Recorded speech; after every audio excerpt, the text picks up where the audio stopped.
So, I have now arrived. Can't quite see, but back there on the left, that's the north entrance. Although I'm gonna be entering from the east entrance, which is like a road here, back there. But I still found that this is probably the nicest parking place. I was here the last time as well. And yeah, it's super close to the north entrance, like it's not even a minute there. At least on the first day, I need to get my ticket and I need to go to the east entrance.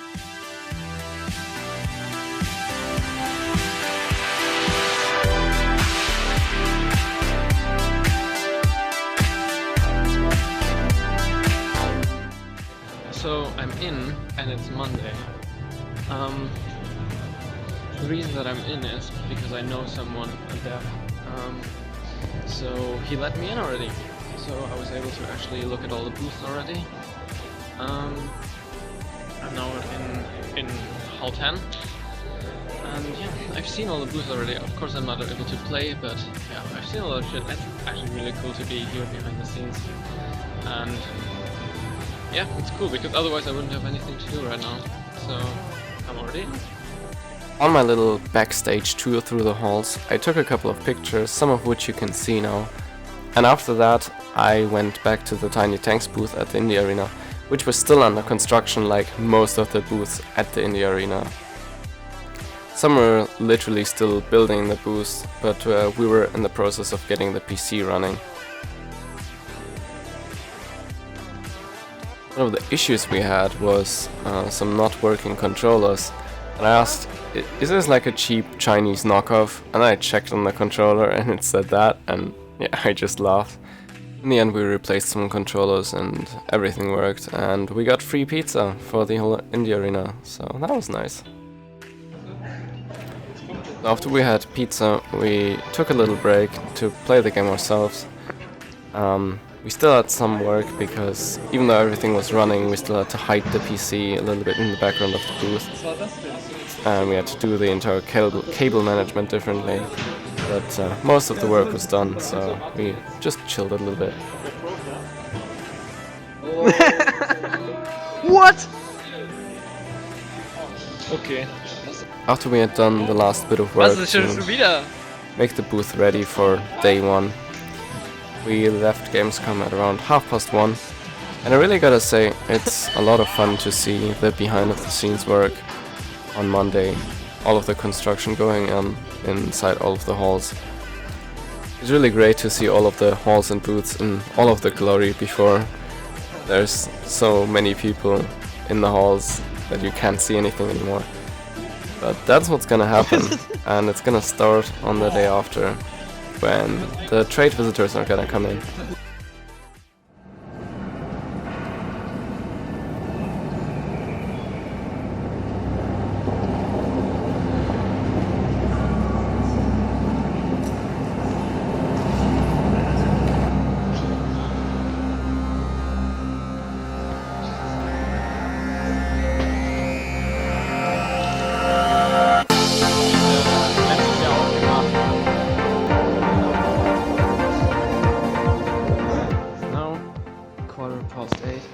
Everything's completely empty. Yeah, I'm gonna check out the Indie Arena again, see if it looks any different from yesterday.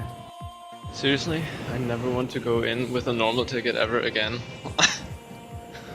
It's just so much more chill. On Gamescom there are different entry times. The normal visitors only get in at 10, while the press and the trade visitors get in at 9 already. Exhibitors get in even earlier, but the booths aren't really open at that point, so it starts at 9.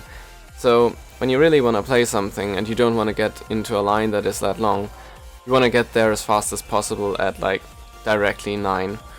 So you can play that guaranteed and maybe get something in during that time frame from 9 to 10 until the regular visitors come in. Obviously on Trade Visitor Day it's easier because there are no regular visitors, it's just generally a smaller thing. But yeah, in general you play one big game in the morning and then some other smaller stuff. In my case, the first game that I wanted to try on Tuesday was Monster Hunter World. So First, I gotta say, I'm not the biggest Monster Hunter fan. I've always been a fan, but I really only played some old PSP titles. Haven't played any of the newer ones for 3DS or any Nintendo platform, really. Let me quickly tell you about the demo. The demo was running on PS4, no PC version in sight, and they actually had some technical difficulties. I was there at 9 and I was the 25th in line, yet it took 2 hours so I could finally play, about 2 hours, because they couldn't get the game running. And I talked to one of the devs and apparently they had some issues because they couldn't actually get in, something with their exhibitor tickets.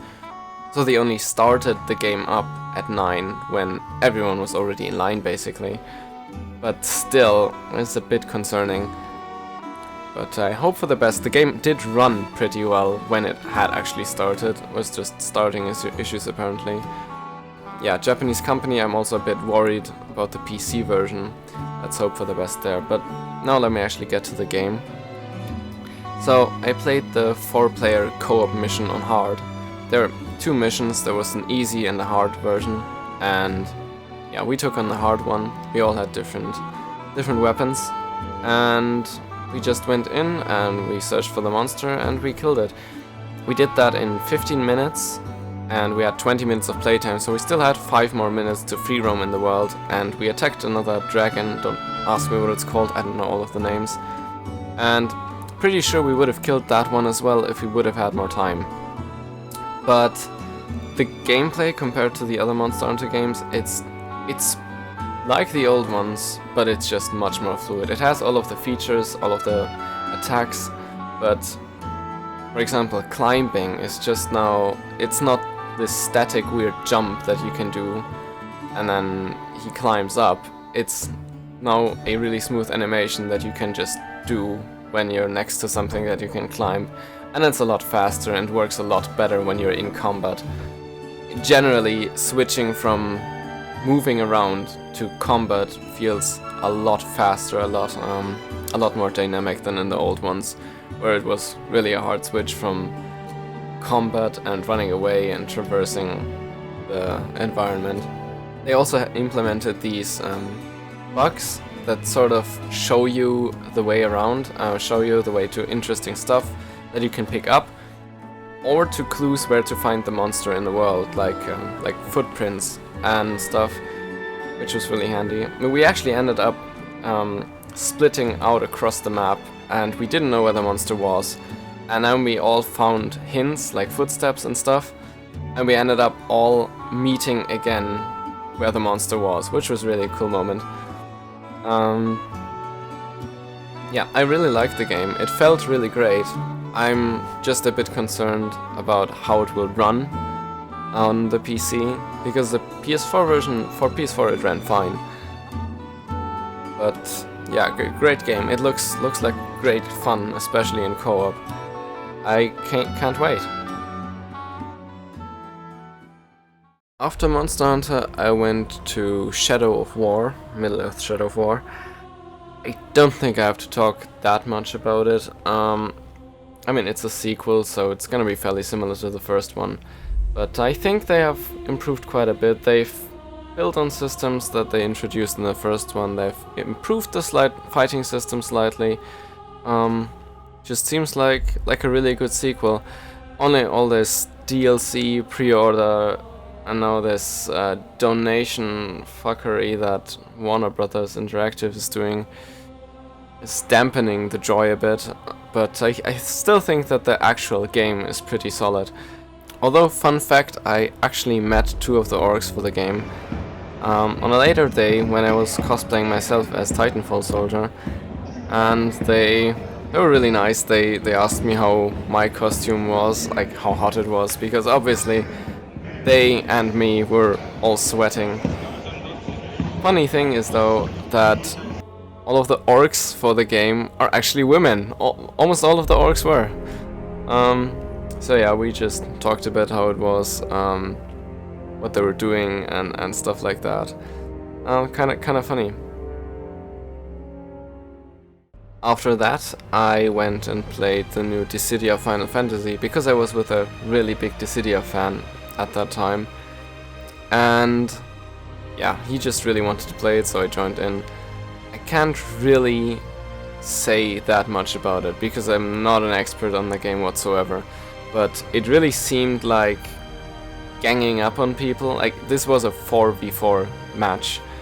It really seemed like ganging up on people was the way to win. You gang up on one, then the enemy is 3 versus 4, and you gang up on the next one with 4 people, and until the first one respawns, the other ones are dead, so whoever gets the first kill basically has the potential to win. And what my friend said, that's not my words, he said it was also a lot less complex than the original Dissidias were. But yeah, don't take my word for it. Not my piece of cake, I think, but a lot of people were really excited for it. The last thing I played on that day was Super Mario Odyssey, which actually got a lot of prizes. I think 3 of the prizes from the jury for Gamescom it won. But I'm not so sure about it myself. It feels to me that the open world really doesn't have a purpose, because you end up actually going into a couple of rooms, or let's say levels, which that's what it is. You go into levels, and that's where the actual strength of the game lies. It just relies on usual levels. And the open world is really just a hub area, at least in the city, which was what I played. I think it's a bit different in the desert. I also talked about it with a gaming journalist, Chris from the Gaming Clerks, who I met on the Indie Arena later that day. And he played a lot more of the game than me, and he also played the desert area. And even though he said the open world is a bit better in the desert area, more connected, he still says he doesn't know really what they're doing with the open world either. And it's also a really technical issue. You can see it in the city area very well what the limitations of the Nintendo Switch are. Because you have these people running around, and I'm not sure about this artistic choice that a lot of the people in the world look fairly realistic, at least compared to Mario and all the others. It's a bit weird, and it makes it really obvious what the limitations are, because you can actually see people fading out very hard, like just disappearing, and you can also up at a certain distance see that the animations get choppier, like it just caps the animations at 10 FPS or something. It doesn't look that great, and that plus the generally not really, I can't see the purpose of the open world aside from just being a hub area, and I'm not sure if that's enough of a reason to have it there. But as long as the levels are good, I guess the game is good, but it's a bit of an odd concept, and it certainly didn't blow me away, because it really just plays like Mario 64. I'm not sure how it got that many prizes. It's not a bad game by any means, but it's not really all that innovative aside from this artistic choice to have it set in the real world partly, which I'm not sure is that great even. Mario Odyssey was the last thing I played on that day. After that I just went and helped at the Indie Arena some more, where I also met said game critic. And after that came the EA party. The great thing about these press parties is that everything is free, and that even makes you sort of forget that the DJ is not really all that great, and that people sing to the songs.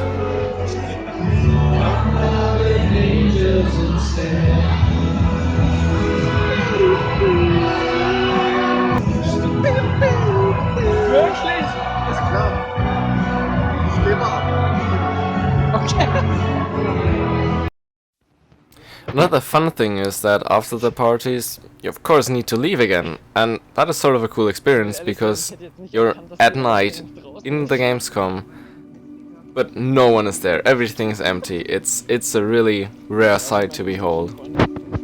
Empty games.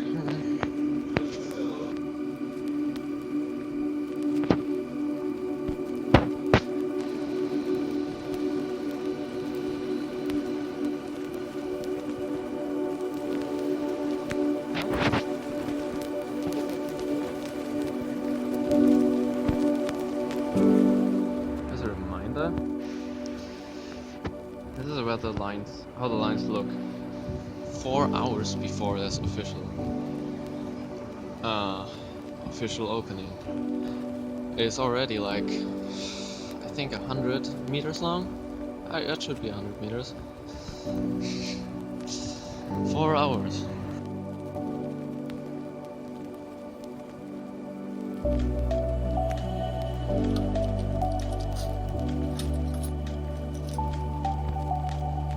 On Wednesday, I wanted to play Destiny before all the masses arrived on PC. It would be sort of a waste of time to talk about the game because at this point it's out on console and the open beta on PC already happened. But I just really wanted to see how it plays, and they had it there in 4K on 100 FPS, and that was just really nice. And I got a nice t-shirt.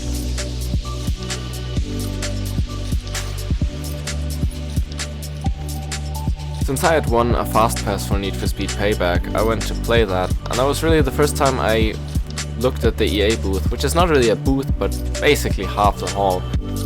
EA also won the award for Best Booth on Gamescom. Not surprising with the amount of work that they put into the Battlefront booth, with a life-sized X-Wing and TIE Fighter, along with pilots and a bunch of stormtroopers that were patrolling around the booth that on the inside looked like the Death Star. Coming back to Need for Speed, it was not that impressive. It looked great and sounded great, I give it that, but it was just like the E3 demo. It was just constantly interrupting your driving with cutscenes and scripted sequences, and that's just annoying. After that we had a free race, which was fine, but you will have to play through the story to unlock all of the cars, I imagine. And the story, it just looks like it's gonna be pretty annoying. Some people have argued that only these demos have these interrupting cutscenes, but these are still demos. Like, this is the example that they choose to show to the public, which is supposed to be, well, advertisement. And if that's your advertisement, do you think that's the part of the game that you really want to show to people, I don't really have much hope for the game. Even though it looks great, sounds great, and it drives, for an arcade game, it drives pretty well. I don't really see this becoming anything else but just the next Need for Speed after the last one flopped as well. So after the slight disappointment of Need for Speed, and as an F1 fan, I went to play F1 2017. And it's pretty great, at least compared to the last one I played, which was 2012 I think. And yeah, if you're an F1 fan, you're probably gonna like this one. I heard a couple of complaints about the damage model, of it not reflecting the damage accurately, but at least for me it does. You just gotta watch out that you don't have the damage model turned to low, because then the wing just never comes off. But it's a pretty great game, and I picked it up in the meantime. I think it released during or shortly after Gamescom. Of course they also had a full wheel and pedal setup with a Ferrari F1 wheel, which also attracted a lot of people that I don't think were really interested in the game, but more in how to drive with a wheel. And it also attracted a lot of children that really didn't know how to drive an F1 car. It was kind of painful to watch all of those people drive while you were standing in line, because the line was actually behind all of the people driving. But as I said, I think it's a pretty good game. I ended up picking it up, so yeah, gets a recommendation from me. After that I went back to help out at the Tiny Tanks booth, and my job there basically is just explaining the controls and the game mechanics to people that start playing it. And since the modes are also random, I gotta explain the modes that come up. Then the people leave and the next 4 come in, and I gotta explain it all again. Since it's also really loud on Gamescom, you really gotta almost scream it at people. Not really healthy for your voice. And then on a later day after the Sony Party, I also got caught in the rain, and yeah, so that all contributed to just being sick after Gamescom, which is also part of the reason for why this video is so late. Sorry for that, but that was day 2. Let's get to day 3.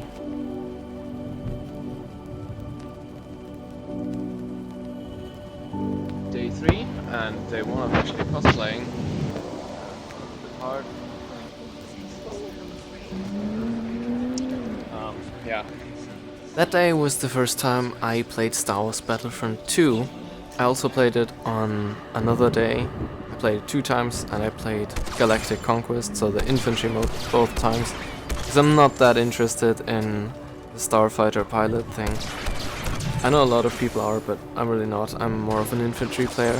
The gunplay feels a lot better than the first one. Has a lot more depth to it, the weapons have more recoil, they're harder to control, and generally felt more satisfying. A little bit too many explosives in the game for my taste, but that is just modern shooters in a nutshell. Every modern shooter has that issue.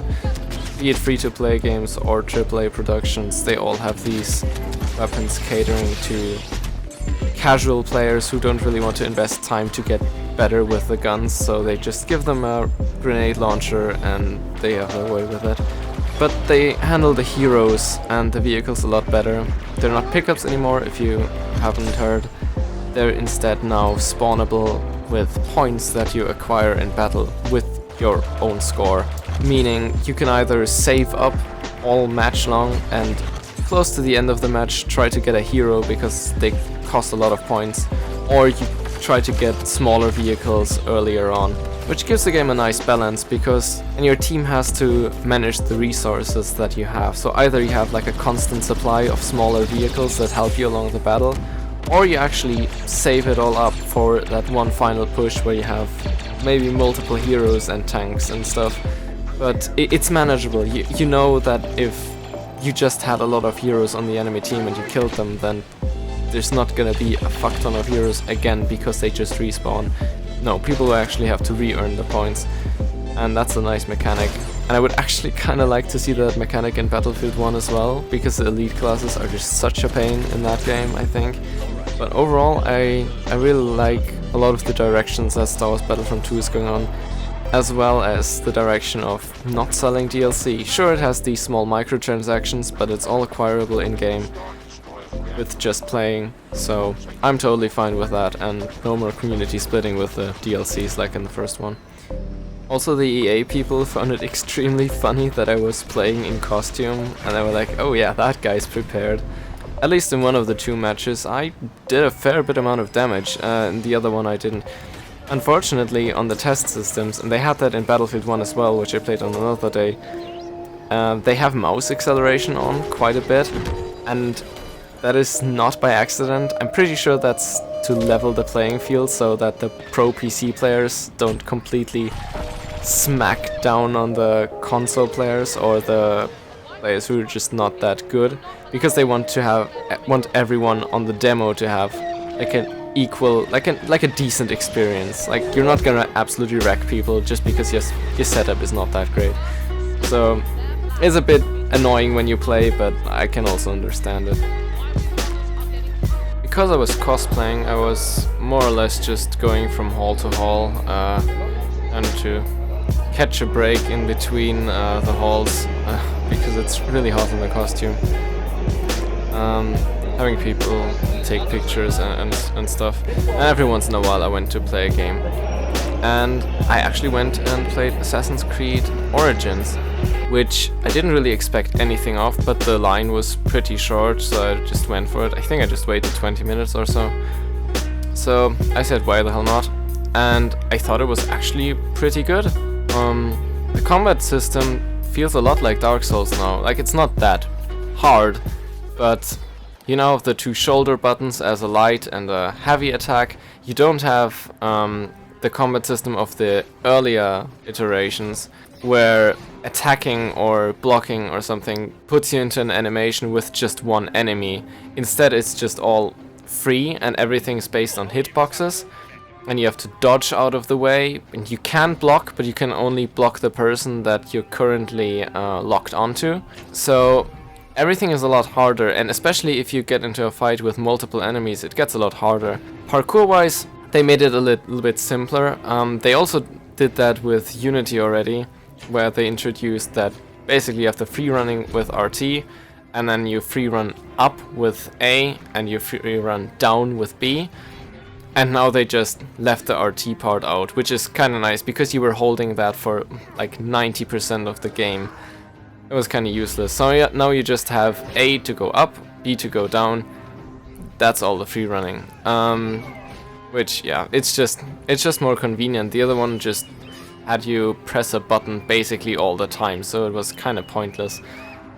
So that's kinda nice, and the world looks interesting. I mean, there's not that many games in Egypt, and the RPG systems seem to actually make sense and be fleshed out. A lot of weapons and customization, and if that game is content-wise actually big enough and offers enough, then yeah, it could be a really good game.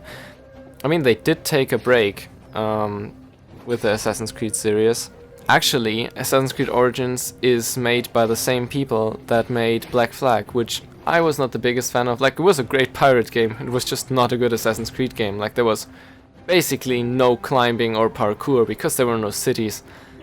So, but Black Flag, gotta say, it was a favorite among a lot of people, and even people that didn't like Assassin's Creed to begin with. And this is by the same people. Basically, after Black Flag, they started to develop Origins.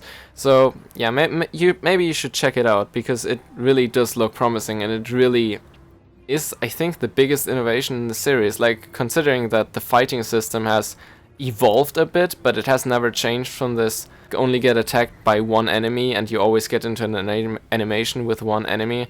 This has never changed, it has just evolved a little bit, and now they just broke with that completely, and it's completely different. So yeah, it looks really interesting. But going back to cosplaying, a couple of really cool things actually happened. As I already said, a lot of people wanted to take a picture with me, but I had a couple of moments that were really great. One time I met this guy that was cosplaying Warhammer 40k, and the guy was huge. I'm pretty sure that he like had extended legs or something. Like, the guy was probably 2.5 meters tall, and he was just a giant. So he just waved at me, and I was like also full in costume and full with armor, but yeah, definitely a lot smaller than him. I'm not really that tall. And he just looks at me, and I don't know, I just went to fist bump him, and he went for it as well. And that must have looked so hilarious, because his fist was probably bigger than my head. It was great, and everyone that saw it was like, whoa, that was great. But I don't think anyone recorded it, unfortunately. Then there was one moment where security actually called me out, and I was like, oh god, is that because of the gun? What now? And then he's just like, can I take a picture with you? that was really great. And another time, actually, security on the entrance stopped me, and I thought I would get a problem, but no, he was just asking about my cosplay as well. But probably the greatest thing was when I was walking through EA's hall later, I got tapped on the shoulder, because that's what people do when they want to take a picture with me, because in the helmet I can barely hear anything, barely see anything. I can give you a sort of a representation of what I can see. So I have a really limited field of view to begin with, because, yeah, well, there's not a big visor. Then it's also colored, and it also has these markings in it, and then you breathe, so you just can't see anything anymore. And I also have the light in the helmet, which I ended up only turning on outside, because then the area was bright enough so that I could see it, or to take when someone was taking a picture. But if I would turn that on, I would just not see anything anymore, especially in the Sony hall, because it was all blue as well. But yeah, so people tapped me on the shoulder, and the guy that tapped me on the shoulder was actually a developer for Battlefield 1. So after he took the picture, I just told him that I'm studying game programming, and I asked him what he's doing and stuff. We talked a little bit, and he asked me if I had already played the new Battlefield 1 DLC, because I told him I was a really big Battlefield fan, and I told him I wasn't really able to, and I didn't really want to get in line in the costume because it was so hot. And then he was just like, well, you don't really have to. So he gave me a fast pass, and yeah, I was able to actually play Battlefield 1. So thank you, Alex Billman. Talking about Battlefield is, again, kind of irrelevant, because the DLC that was playable there, the new Name of the Tzar DLC, is at this point already out. Yeah, sorry, my video is way too late, but I really got a nice impression from it. the map played out a lot better on Gamescom than it does in the game now. It's the map with the church. And on Gamescom that map played really well. In the actual game it's more like whoever holds the church and camps in it wins. But I still think the maps, most of the maps are pretty great. They look great. They play out, hard to tell. It's pretty new, so people like to camp a lot more than they might end up later. But the new guns are all amazing. I'm not sure about the new sniper rifles, they seem kinda irrelevant, but the LMGs feel cool. The new the new medic rifles are amazing, I love them. And the new assault stuff is, I mean, it's basically a mini LMG, and the other one is a shotgun. But yeah, there's really interesting stuff in the DLC, interesting weapons, and god, there's the pistol that is basically a cut-off sniper rifle. Crazy, I love that thing. I really put a lot of effort into this DLC, to getting more content out, which is really needed because, yeah, Battlefield 1 is not having a great time, or let's say the greatest time. And yeah, people already paid for the content, a lot of people bought premium, and yeah, but now they're slowly making premium worth the money that we paid. And yeah, I really like the DLC so far. Look at all these people queuing to play the brand new game. Give me your money. You could make a publisher joke out of this. So after I ran around as a Titanfall pilot long enough, I went to my car and got my regular clothes because there was a party at our Indie Arena booth later that night. Pretty great, lots of singing developers from all over the world.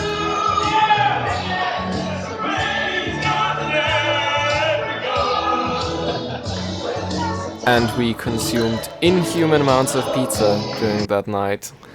But great stuff. I really love the Indie Arena. It's all great people that just come together to basically make it happen, because none of the small developers would be able to go to Gamescom and show their games off on their own. So it's really a great thing for the devs, and it's really a great thing to volunteer and to work there, because it's just a lot of fun.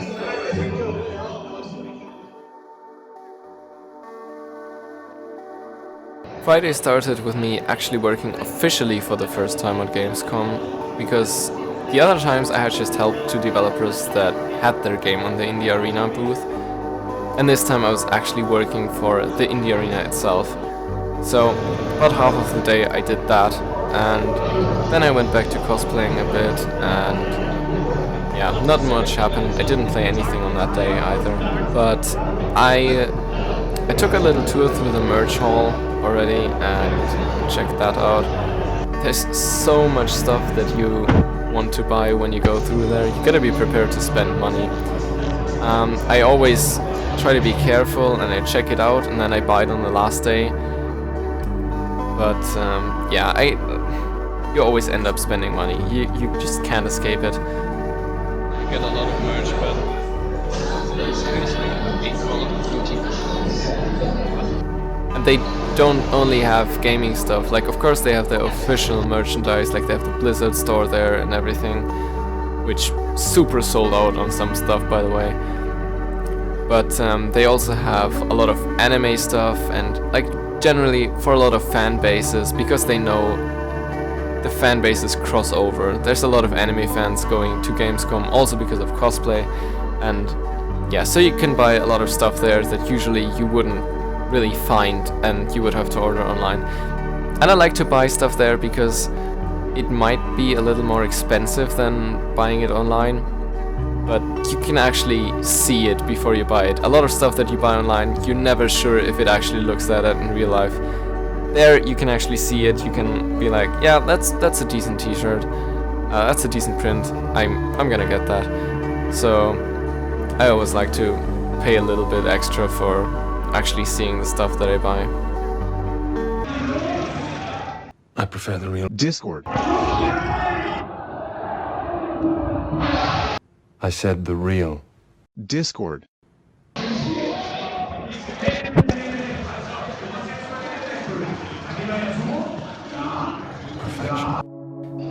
while I was making my way through the halls, I always went back to the indie arena every once in a while to check on my friends on how they're doing.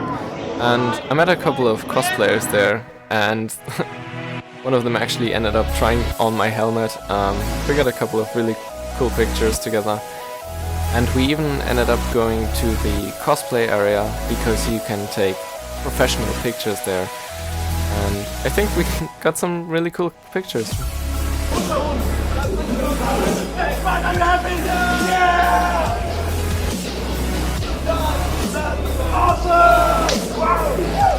So up until now there was not really much going on Friday, but that was because the big highlight was still to come, and that was the Sony Party.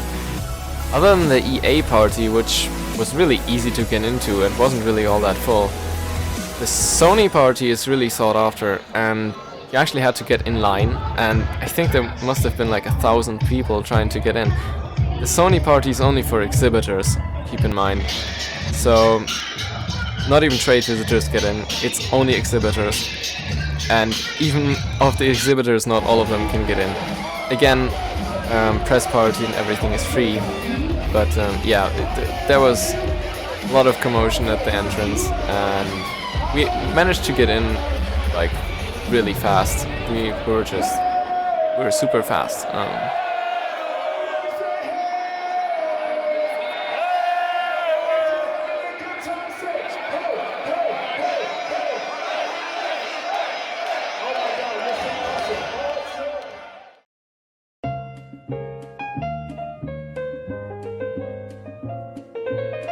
So, the last official open day had come, and at this point everyone was pretty wasted.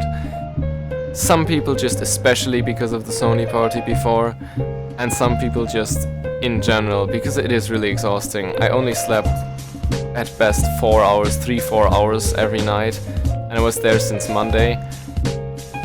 And you get up pretty early, and then you're just on your feet the entire day, and then you go to bed and you try to sleep, but you can't really.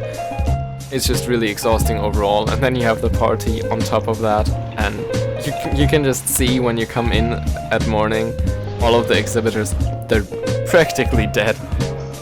But I wasn't quite done with Gamescom yet. I still wanted to play a couple of things on the last day.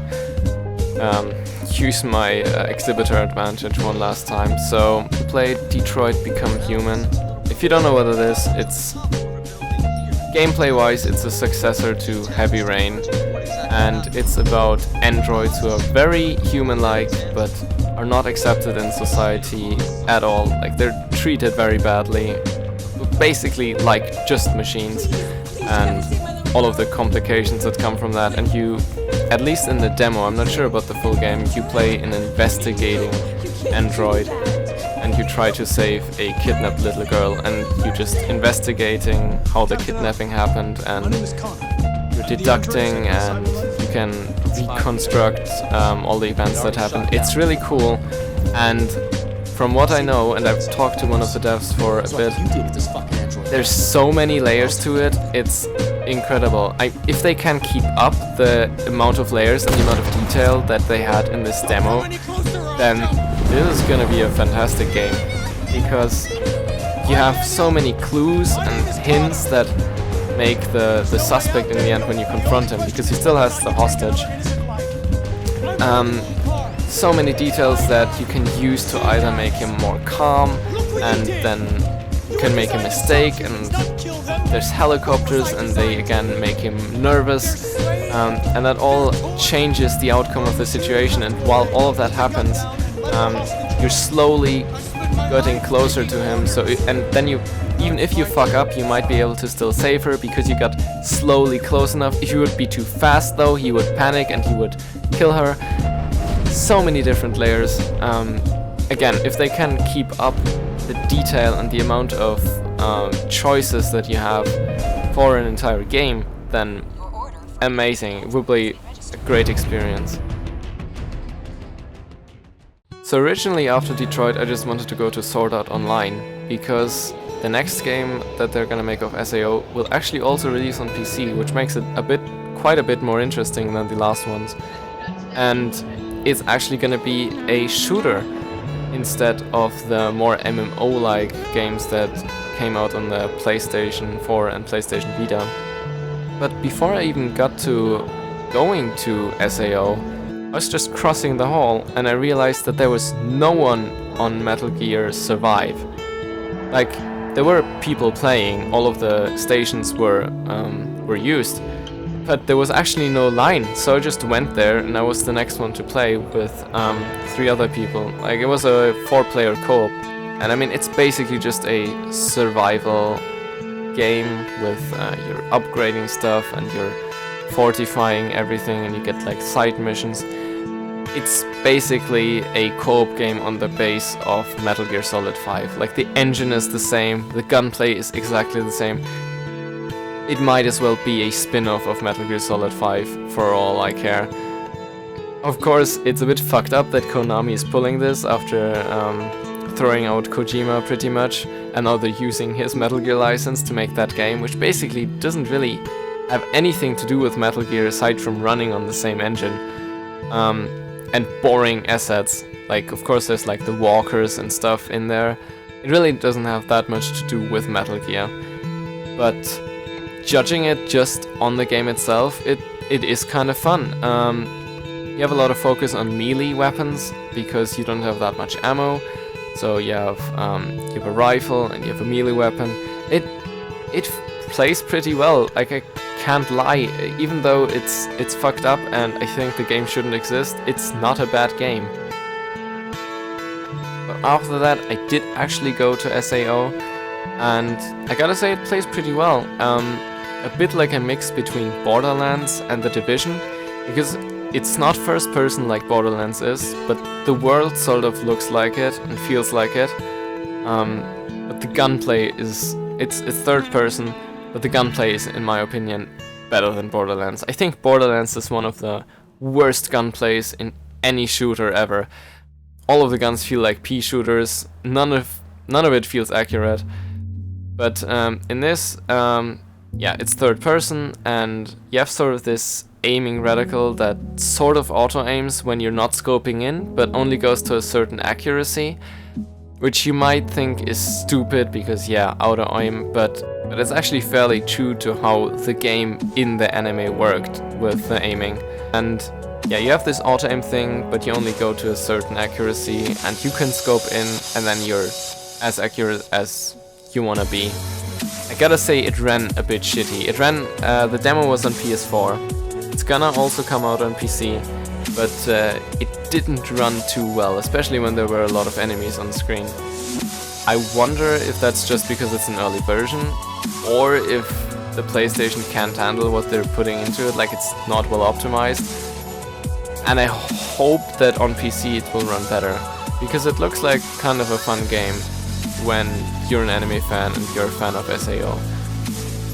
So after that, I went to cosplay again for a little bit, but I didn't really do that much else on that day. Actually, on an earlier day, when the business area was still open, I had gotten a massage there because my back just hurt so much after 3 days. But the effect already wore off at that point. Everything hurt. So I just sat down in some DX Racer chairs, which actually are really, really comfortable, and I'm thinking about getting one if I have the money. Because considering what I work and what I do, investing in a good chair is probably a good investment into the future, or a good investment into my back, I would say. But yeah, Gamescom slowly ended, people started leaving, and we started deconstructing the booth, the Tiny Tanks booth, that is, because the actual main deconstruction of the indie arena itself was on the next day, and that was where I had my shift as well. So I just helped them dismantle all of their own stuff, all of the booth, and pack it up. And they had actually parked on the roof of Gamescom, which had a pretty great view, I gotta say. And yeah, we had a funny crew that was helping with the work there. But after that, I was really tired, and I was almost wanting to just leave, but again, I had my shift on Sunday to work there, and that was, although exhausting, also pretty cool.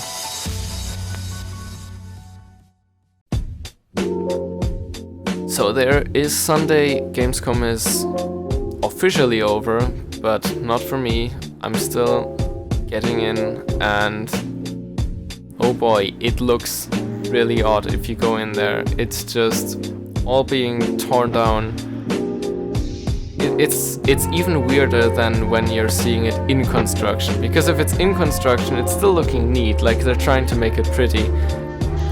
When they're tearing it apart afterwards, it's just a huge mess. It looks really weird if you've never seen it. And we had a lot of work at the Indie Arena.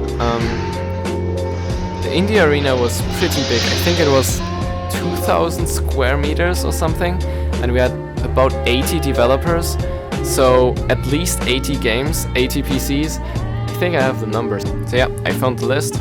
We had 86 complete PCs, we had 58 28-inch FreeSync 4K displays, 10 32-inch 4K TVs, 17 27-inch G-Sync displays, and 20 43-inch 4K smart TVs.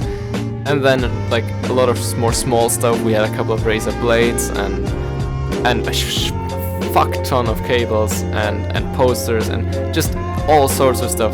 But the thing was, all of the tech stuff that was sponsored, and we had to give it back.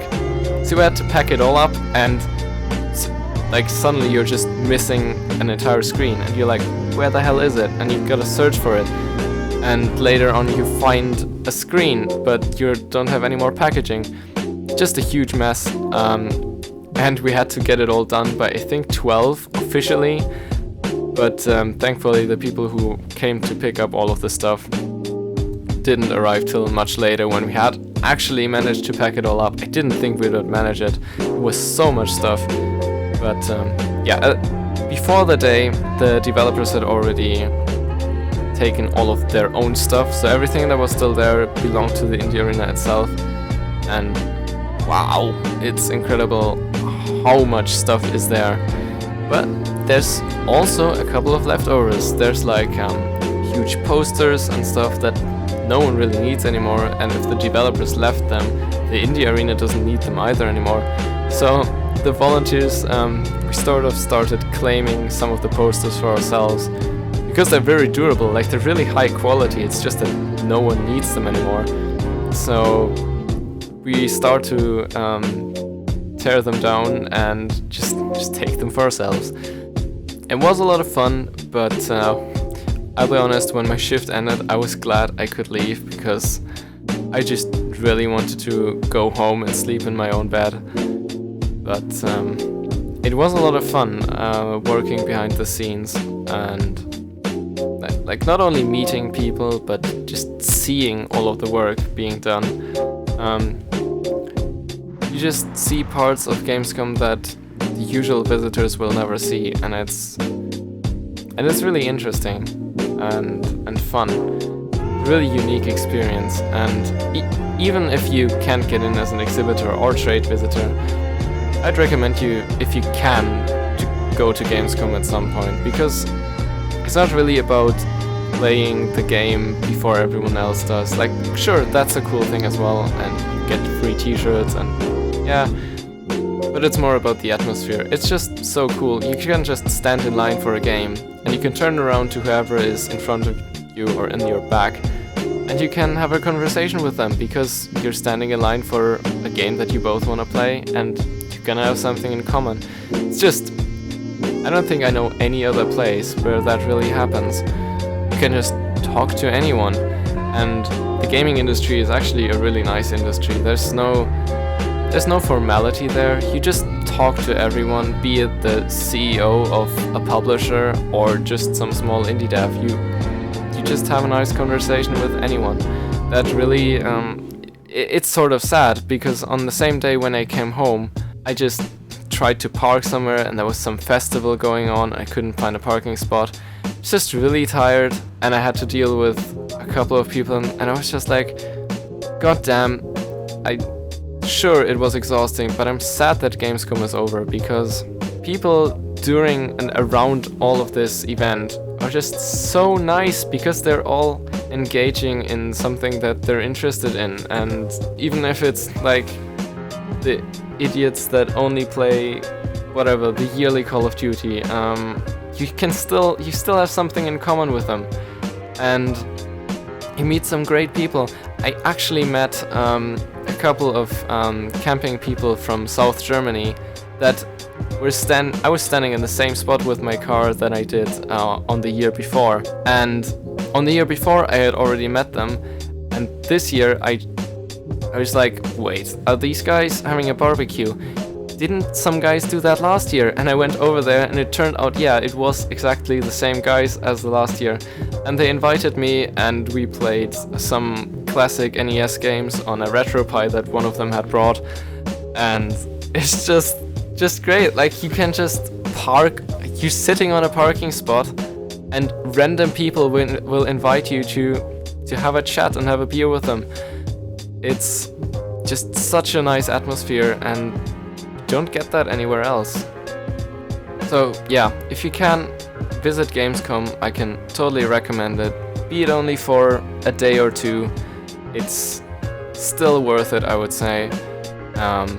You just see so much stuff that you haven't seen, and you'll probably meet a lot of nice people. It's a bit stressful, yeah, sure, but it's definitely worth it. And being an exhibitor this year and experiencing all sides of the Gamescom was just, yeah, the greatest Gamescom experience I've ever had, and I really hope it wasn't the last one.